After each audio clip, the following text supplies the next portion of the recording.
नमस्कार, स्वागत है झारखंड की फटाफट ताजा बड़ी खबरों में। पहली बड़ी खबर, चक्रवाती तूफान दाना का झारखंड में असर, कुछ इलाकों में हुई बारिश।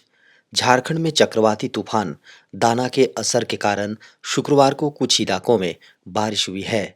खबरों की माने तो शनिवार को बारिश की तीव्रता में और कमी आएगी। मौसम विभाग ने गुरुवार को कोल्हान क्षेत्र में शुक्रवार के लिए ऑरेंज अलर्ट जारी किया था। मौसम विभाग ने संभावना जताई है कि 26 अक्टूबर को भी यही स्थिति बने रहेगी। हालांकि 27 अक्टूबर को आसमान में बादल छाए रहने और छिटपुट स्थानों पर हल्की बारिश होने की संभावना है, क्योंकि दाना का प्रभाव धीरे धीरे कम हो रहा है। 28 अक्टूबर को मौसम साफ रहने की संभावना है। मौसम वैज्ञानिकों की माने तो झारखंड के कई इलाकों में भी वज्रपात की संभावना है। बारिश के बाद 26 और 27 अक्टूबर को कोहरा छाने और 28 अक्टूबर से ठंड बढ़ने की संभावना है। झारखंड के पूर्व सीएम मधु कोड़ा को सर्वोच्च अदालत से झटका, नहीं लड़ पाएंगे विधानसभा चुनाव। झारखंड के पूर्व सीएम मधु कोड़ा को सर्वोच्च अदालत ने बड़ा झटका दिया है। अदालत ने मधु कोड़ा की ओर से दोष सिद्धि पर रोक लगाने से जुड़ी याचिका को खारिज कर दी है। अदालत के द्वारा याचिका को खारिज करने के बाद वे अब झारखंड विधानसभा चुनाव नहीं लड़ सकेंगे। बता दें कि मधु कोड़ा को जब इस मामले में सजा हुई थी, तब वह विधानसभा के सदस्य नहीं थे। उन्हें सदस्यता भी नहीं खोनी पड़ी थी। सुप्रीम कोर्ट ने मधु कोड़ा की याचिका को खारिज कर दिया था। अब मधु कोड़ा विधानसभा चुनाव नहीं लड़ सकेंगे। बता दें कि अदालत ने कोयला घोटाले में 3 साल की सजा पा चुके कोड़ा की याचिका को खारिज करते हुए उनके चुनाव लड़ने पर रोक लगा दी है। झारखंड विधानसभा चुनाव के लिए बीजेपी ने जारी की स्टार प्रचारकों की लिस्ट। बीजेपी ने झारखंड विधानसभा चुनाव को लेकर स्टार प्रचारकों की लिस्ट जारी कर दी है। खबरों की माने तो झारखंड में पहले चरण में 13 नवंबर को होने वाले चुनाव के लिए 40 स्टार प्रचारकों के नामों का ऐलान कर दिया गया है। बता दें कि इसमें प्रधानमंत्री नरेंद्र मोदी, केंद्रीय मंत्री जेपी नड्डा, अमित शाह, राजनाथ सिंह, नितिन गडकरी, शिवराज सिंह चौहान और असम के मुख्यमंत्री हेमंत बिस्व शर्मा, यूपी के मुख्यमंत्री योगी आदित्यनाथ का नाम शामिल है। बता दें कि ये नेता झारखंड में पहले चरण के चुनाव के लिए प्रचार करेंगे। बता दें कि झारखंड में पहले चरण के लिए अधिसूचना 18 अक्टूबर को जारी हुई है। वहीं नामांकन की आखिरी तारीख 25 अक्टूबर थी। 28 अक्टूबर नामांकन पत्रों की जांच की तिथि है। वहीं उम्मीदवार 30 अक्टूबर तक अपने नाम वापस ले सकेंगे। चुनाव आयोग ने क्रिकेटर महेंद्र सिंह धोनी को बनाया ब्रांड एम्बेसडर। चुनाव आयोग ने क्रिकेटर महेंद्र सिंह धोनी को ब्रांड एम्बेसडर बनाया है। बता दें कि महेंद्र सिंह धोनी वोटर को वोट देने की अपील करेंगे। बता दें कि झारखंड के मुख्य निर्वाचन पदाधिकारी के रवि कुमार ने प्रथम चरण के नामांकन के बाद कहा कि इस विधानसभा चुनाव में मतदाताओं को जागरूक करने के लिए cricketer Mahendra Singh Dhoni election commission के साथ जुड़कर काम करेंगे। बता दें कि झारखंड में 13 और 20 नवंबर को चुनाव है। इस बार बड़ी संख्या में युवा वोटर वोट डालेंगे। युवाओं में वोटिंग की जागरूकता के लिए जिला निर्वाचन आयोग रांची जिले में स्वीप के तहत मतदाताओं को जागरूक करने के लिए विभिन्न कार्यक्रम आयोजित कर रहा है। विभिन्न कॉलेज के छात्र छात्राएं संगीत, नृत्य, नुक्कड़ नाटक के माध्यम से मतदाताओं को संदेश देंगे। चंपई सोरेन के खिलाफ मैदान में उतरा भाजपा छोड़ झारखंड मुक्ति मोर्चा में आए गणेश महली। जेएमएम यानी झारखंड मुक्ति मोर्चा ने झारखंड की सरायकेला विधानसभा सीट पर बीजेपी छोड़ झारखंड मुक्ति मोर्चा में आए गणेश महली को उम्मीदवार बनाया है। सरायकेला सीट पर पूर्व मुख्यमंत्री और बीजेपी के प्रत्याशी चंपई सोरेन को चुनौती देने के लिए पार्टी ने जिस गणेश महली को उम्मीदवार बनाया है, वह 2 दिन पहले बीजेपी छोड़कर झारखंड मुक्ति मोर्चा में शामिल हुए थे। गणेश महली ने वर्ष 2019 और इसके पहले 2014 में इस सीट पर बीजेपी प्रत्याशी के रूप में चुनाव लड़ा था और झारखंड मुक्ति मोर्चा के प्रत्याशी चंपई सोरेन से पराजित हुए थे।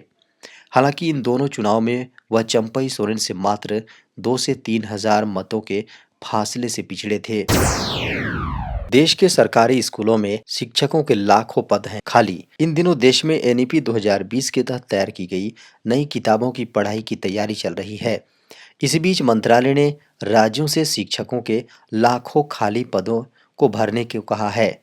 साथ ही मंत्रालय ने बताया कि देश में पहले की अपेक्षा शिक्षकों की संख्या में वृद्धि हुई है, लेकिन देश भर में अभी भी 8 लाख से अधिक शिक्षकों के पद खाली हैं।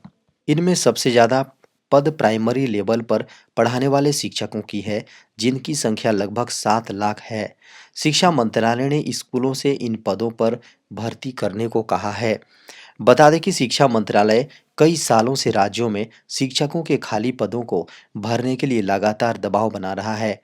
इसी का असर है कि कई राज्यों में शिक्षकों की संख्या बढ़ी है, लेकिन अभी भी यूपी, बिहार, एमपी, झारखंड, छत्तीसगढ़, गुजरात, पश्चिम बंगाल जैसे राज्य हैं जहां बड़ी तादाद में शिक्षकों के पद खाली हैं। आधार को डेट ऑफ बर्थ का प्रूफ मानने से सर्वोच्च अदालत का इनकार। आधार कार्ड को बहुत से लोग कई जगहों पर सपोर्टिंग डॉक्यूमेंट्स के तौर पर इस्तेमाल करते हैं, तो वहीं कई लोग इसे डेट ऑफ बर्थ प्रूफ भी मानकर चलते हैं। अगर आप भी यही सोचते हैं तो बता दें कि आप गलत हैं। सुप्रीम कोर्ट ने हाल ही में फैसला सुनाते हुए आधार कार्ड को डेट ऑफ बर्थ का प्रूफ मानने से इनकार कर दिया है। बता दें कि जस्टिस संजय करोल और जस्टिस उज्जवल भुइयां की बेंच ने आधार कार्ड को लेकर यह बड़ा निर्णय सुनाया है। बता दें कि यूआईडीएआई यानी भारतीय विशिष्ट पहचान प्राधिकरण ने पिछले साल अक्टूबर में आधार कार्ड को लेकर अधिसूचना जारी की थी, जिसमें कहा गया था कि आधार कार्ड सिर्फ पहचान पत्र के तौर पर इस्तेमाल किया जा सकता है, जन्म तिथि प्रमाण पत्र के तौर पर नहीं। मीडिया की खबरों को माने तो एक मृत व्यक्ति के परिवार को मुआवजा देने से जुड़े मामले में सुप्रीम कोर्ट ने आधार कार्ड को बतौर डेट ऑफ बर्थ प्रूफ न मानने को लेकर यह फैसला सुनाया है। बता दें पंजाब हरियाणा हाईकोर्ट ने पहले आधार कार्ड को डेट ऑफ बर्थ प्रूफ माना था, लेकिन सुप्रीम कोर्ट ने डेट ऑफ बर्थ प्रूफ के तौर पर स्कूल लिविंग सर्टिफिकेट यानी एसएलसी को ही माना है। विदेशी निवेशकों भंडार 2 अरब डॉलर घटकर आ गया 688 अरब डॉलर। लगातार तीसरे सप्ताह विदेशी पोर्टफोलियो निवेशकों एफपीआई की बिकवाली के चलते भारत के विदेशी मुद्रा भंडार में गिरावट देखने को मिला है।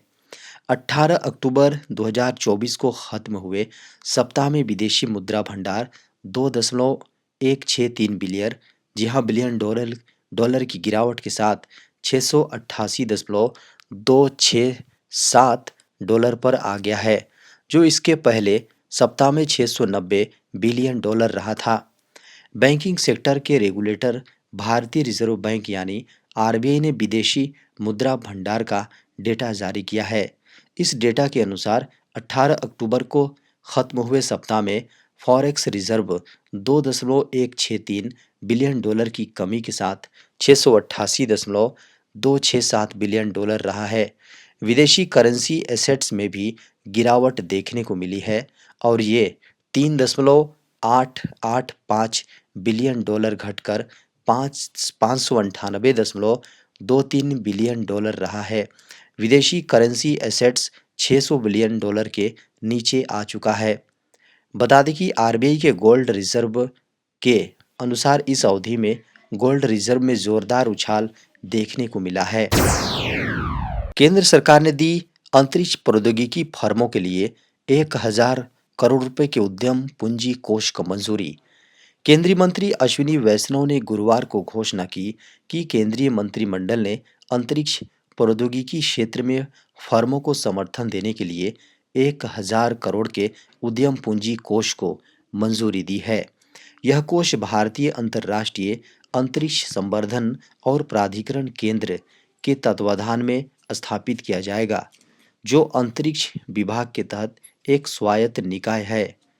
बता दें कि वैष्णव ने कहा कि यह कोष पेशेवर रूप से संचालित होगा और व्यवसायीकरण क्षमता के आधार पर लगभग 40 फर्मों का चयन करेगा। यह कोष इसके लिए निर्धारित राशि को 5 वर्षों की अवधि में खर्च करेगा, जिसमें 2025-26 वित्तीय वर्ष में 150 करोड़, उसके बाद अगले 3 वित्तीय वर्षों में 250 करोड़ और 2029-30 में 1000 करोड़ की योजना बनाई गई है। सरकार ने एक घोषणा में कहा, निवेशक की सांकेतिक सीमा 10 करोड़ 60 करोड़ प्रस्तावित है, जो कंपनी के चरण, इसके विकास पथ और राष्ट्रीय अंतरिक्ष क्षमताओं पर इसके संभावित प्रभाव पर निर्भर है। अफ्रीका टी20 सीरीज के लिए 15 सदस्यीय टीम इंडिया का ऐलान। टीम इंडिया को 8 नवंबर से दक्षिण अफ्रीका के खिलाफ टेस्ट सीरीज में हिस्सा लेना है और यह सीरीज टीम इंडिया के लिए बेहद ही खास होने वाली है। बीसीसीआई की चयन समिति के द्वारा इस सीरीज के लिए जल्द से जल्द टीम इंडिया का भी ऐलान किया जाएगा और ऐसा सुनने में आ रहा है कि मैनेजमेंट के द्वारा इस सीरीज में युवा खिलाड़ियों को मौका दिया जा सकता है। मीडिया की खबरों को माने तो इस बात का खुलासा किया गया है कि बीसीसीआई की मैनेजमेंट के द्वारा इस सीरीज के लिए टीम इंडिया में एक स्टार खिलाड़ी के भाई को भी मौका दिया जा सकता है। इसके साथ ही 2 प्रतिभावान खिलाड़ियों को बाहर का रास्ता दिखाया जाएगा। दक्षिण अफ्रीका के खिलाफ 4 मैचों की सीरीज के लिए जिस टीम का ऐलान किया जाएगा, उसमें टीम इंडिया के तेज गेंदबाज मयंक यादव और नीतीश कुमार रेड्डी को मौका मिल पाना बेहद ही मुश्किल है। मीडिया की खबरों को माने तो टीम इंडिया के चयनकर्ताओं के द्वारा इन दोनों की खिलाड़ियों को टीम इंडिया के साथ इस सीरीज में शामिल नहीं किया जाएगा।